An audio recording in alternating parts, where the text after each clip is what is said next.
Si montano le sagome in legno di cantanti e musicisti, fantasmi di uno spettacolo che non c'è. Sul piazzale della stazione va in scena così la protesta dei lavoratori dello spettacolo. Tecnici luce, del suono, del video, attori, musicisti, facchini e maestranze. Per tutti loro la ripresa non è uno spettacolo. Per noi la ripresa è una spremuta di sangue, noi siamo fermi da metà febbraio e chissà quando ricominceremo a lavorare. Noi, se andrà tutto bene, ricominceremo a lavorare ad ottobre.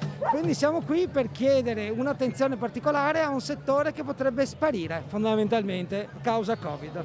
È una situazione di emergenza nell'emergenza, ovvero noi viviamo una situazione nella quale non abbiamo lavoro, non abbiamo la possibilità di lavorare, ma che si acuisce dentro un'emergenza nella quale il sistema che regolava i nostri contratti non era assolutamente tutelante. La situazione in merito agli ammortizzatori sociali che non sono mai arrivati, si parla dei 600 euro, delle casse integrazioni in deroga, e si parla di un contratto nazionale che non esiste. Forse il lockdown ha risvegliato una coscienza collettiva, che è una coscienza che semplicemente dice a gran voce oggi nelle piazze italiane di dire basta a tutto questo, di dire basta alle poche tutele, basta ai pochi diritti sul lavoro, perché quello che compiamo noi tutti i giorni, qualunque maestrante essa sia, è un lavoro. Continuerà fino a metà giugno la mobilitazione permanente dei circa 7.000 lavoratori dello spettacolo in Veneto, per la maggior parte con contratti di lavoro intermittenti o precari. Chiedono con urgenza un incontro con Regione e INPS per ottenere ammortizzatori sociali e una riorganizzazione generale del comparto nazionale dello spettacolo.